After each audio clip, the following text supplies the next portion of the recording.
வணக்கம் and welcome to show interesting info. September 12 இன்னைக்கு ஆர்யூ okay டே அப்படின்னு சொல்லிட்டு ஒரு டே வந்து ஆஸ்திரேலியாவில் வந்து செலிப்ரேட் பண்ணுறாங்க.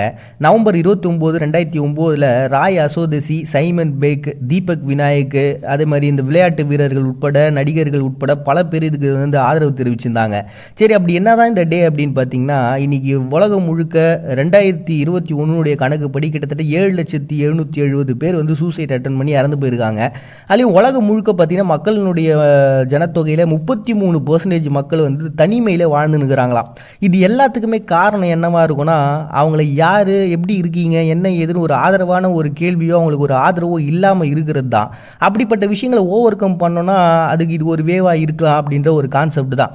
ஏன்னா இன்றைக்கி நிறைய போலி சாமியார்கள் உருவாயிட்டாங்க, கடவுளுடைய ரெப்ரசன்டேட்டிவ்கள் உருவாயிட்டாங்க. அவங்களாம் ஏன் மக்கள் தேடி போகிறாங்கன்னா ஆறுதல் கிடைக்காம தான். அவங்ககிட்ட போனால் ஒரு பெரிய ஆறுதல் ஆன்மீக ரீதியாக நான் தரேன்னு சொல்லிட்டு ஒரு பக்கம், இன்னொரு பக்கம் பார்த்திங்கன்னா நம்ம சுற்றி இருக்கக்கூடிய சூழலையே நம்ம வந்து மாற்றிட்டோம். அப்போலாம் வந்து அண்ணன் தம்பி அக்கா தங்கச்சின்னு சொல்லிட்டு கூட்டு குடும்பம்னு சொல்லி கிட்டத்தட்ட 30-40 பேர் இருப்பாங்க ஒரே வீட்டுக்குள்ளே.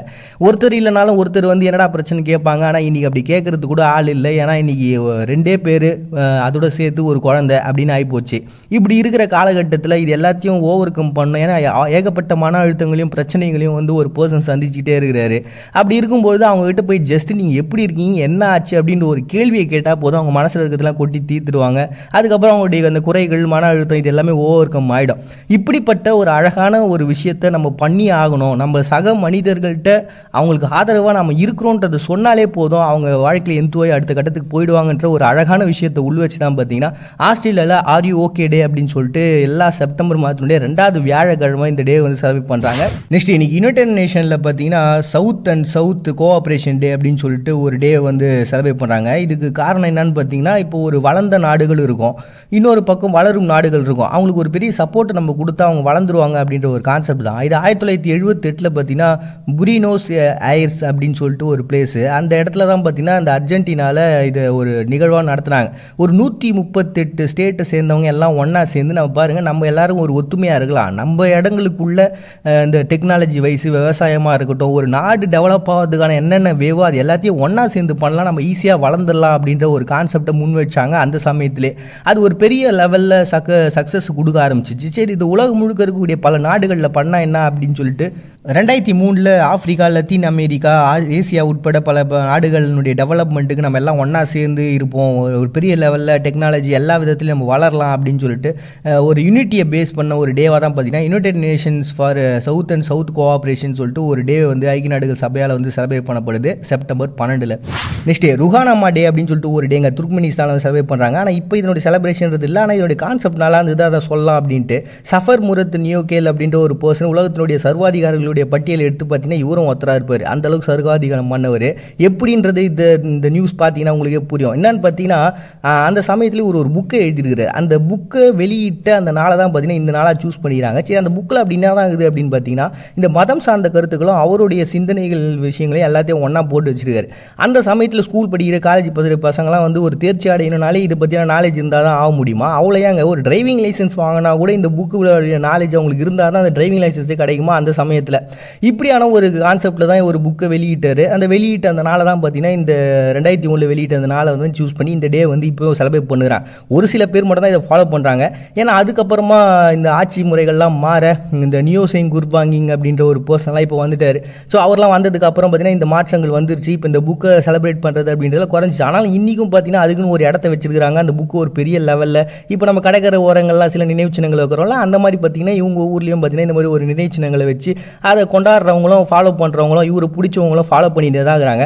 நெக்ஸ்ட் சினிமா டேன்னு சொல்லிட்டு ஈரானில் ஒரு டே செலிப்ரேட் பண்ணுறாங்க. இது வந்து 1900 அவங்க ஊரில் ராஜாவாக இருந்த மொசாஃபர் தின்ஷா கஜார் அப்படின்ற ஒரு பர்சனு பாரிஸில் ஒரு கண்காட்சி நடக்க போகுது. நான் அந்த பிளேஸ்க்கு போகிறேன், இப்போ தான் எல்லாமே அந்த படம் எடுக்கிறதுன்ற கான்செப்ட் வந்துட்டோமே, இதை நீ வந்து பண்ணணும்னு சொல்லிட்டு அவருடைய அவையில் இருக்கக்கூடிய புகைப்பட கலைஞராக அந்த மிர்சாவுக்கு சொல்கிறாரு. அதுக்காக வந்து அவர் நிறைய எக்யூப்மெண்ட்ஸ்லாம் வாங்கியும் கொடுக்குறாரு. வாங்கி கொடுத்ததுக்கப்புறம் 1904 அவர் அந்த போயிட்டு வந்த அந்த கான்செப்ட், அதாவது இந்த கண்காட்சியை பார்த்துட்டு வந்த கான்செப்டை பார்த்தீங்கன்னா திரையிடுறாங்க 1904. அதை தொடர்ந்து பார்த்தீங்கன்னா 1933 ஓவானஸ் ஓஹானியன் அப்படின்ற ஒரு பர்சனு ஃபஸ்ட் டைமாக ஒரு திரை முழு நீள படத்தை வந்து வெளியிடுறாரு. இதுதான் அவங்களுடைய ஒரு மிகப்பெரிய மாற்றங்களும் வரலாற்றில் அந்த சினிமாவுடைய டெவலப்ன்ற ஸ்டார்ட் ஆன இடம். அது தொடர்ந்து பார்த்தீங்கன்னா 2000 100வது ஆண்டு விழா வந்து செலிப்ரேட் பண்ணாங்க. அப்படி செலிப்ரேட் பண்ண டேட்டை சூஸ் பண்ணி தான் பார்த்தீங்கன்னா இன்னைக்கு இந்த சினிமா டே அப்படின்னு சொல்லிட்டு ஈரான் வந்து செலிப்ரேட் பண்ணுறாங்க செப்டம்பர் 12. நெக்ஸ்ட் வேர்ல்டு டால்ஃபின் டே அப்படின்னு சொல்லிட்டு ஒரு டேங்க. இது வந்து ஃபேரோ தீவுன்னு சொல்லிட்டு ஒரு தீவு இருக்குது. அப்போ 2021 என்ன நடந்திருக்குது, ஒரே நாளில் கிட்டத்தட்ட 1428 டால்ஃபின்களை வேட்டையாடி இருக்கிறாங்க இந்த ஃபேரோ தீவில் இருக்கிறவங்க. இதுக்கு எதிர்ப்பு தெரிவித்து தான் பார்த்தீங்கன்னா சில குழுக்கள் இந்த டேவே உருவாகினாங்க. சரி, இந்த டால்ஃபினை பொறுத்த வரைக்கும் பார்த்தீங்கன்னா தொடுதல், ஒலி எழுப்புறது, இந்த மாதிரியான கான்செப்ட் மூலமாக தன்னுடைய உணர்வுகளையும் தன்னுடைய திங்கிங்கையும் வந்து ஷேர் பண்ணிக்குது. 2005 ஆஸ்திரேலியாவில் ஒரு ஆய்வு நடத்தினாங்க. அந்த ஆய்வில் குழந்தைங்களுக்கு, அதாவது ஒரு தாய்மாராக இருக்கக்கூடிய டால்ஃபின் என்ன பண்ணுறா, தன்னுடைய குழந்தைக்கு ஒரு கருவியை எப்படி ஹேண்டில் பண்ணுறது அப்படின்ற விஷயங்கள்லாம் சொல்லித்தர அளவுக்கு பயங்கர நாலேஜாக இருக்குதான். அதே மாதிரி இது தூங்கும் பொழுது ஒரு பக்கம் மூளை மட்டும் செயல்பட்டுக்கிட்டே இருக்குது இந்த எதிரிகிட்ட இருந்து தப்பிக்கிறதுக்காக.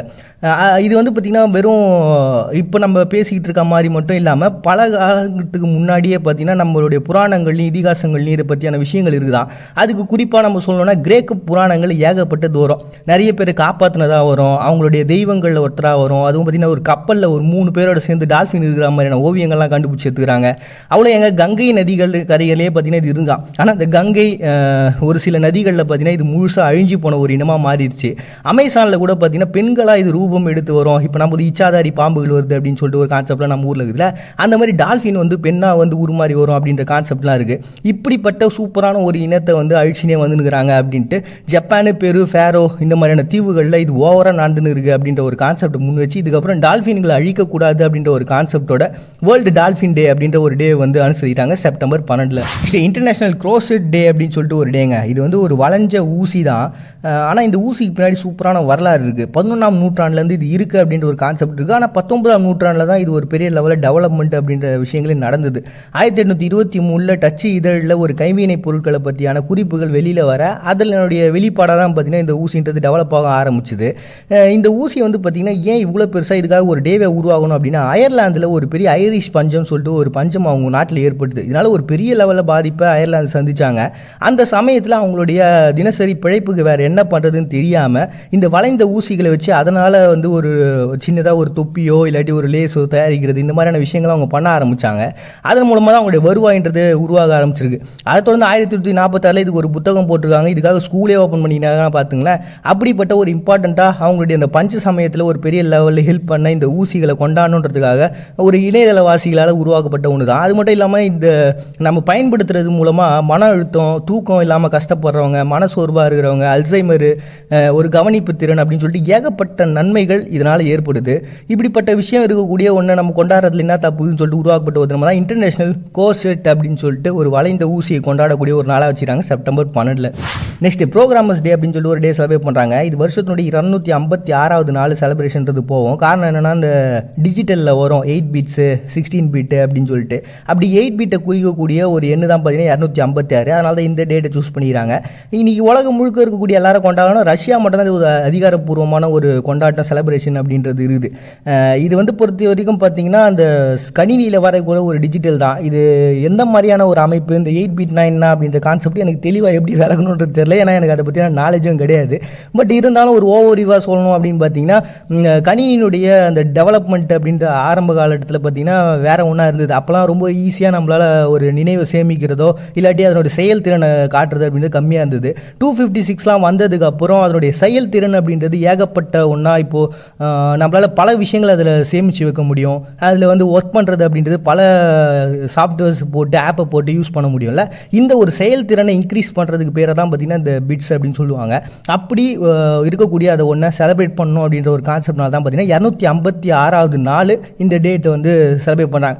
இந்த வருஷம் லீப் இயர் அப்படின்றதுனால 12ஆம் தேதி வந்துருக்குது. இதுவே நார்மலான ஒரு வருடங்களில் பார்த்திங்கன்னா 13ஆம் தேதி வரும்பா.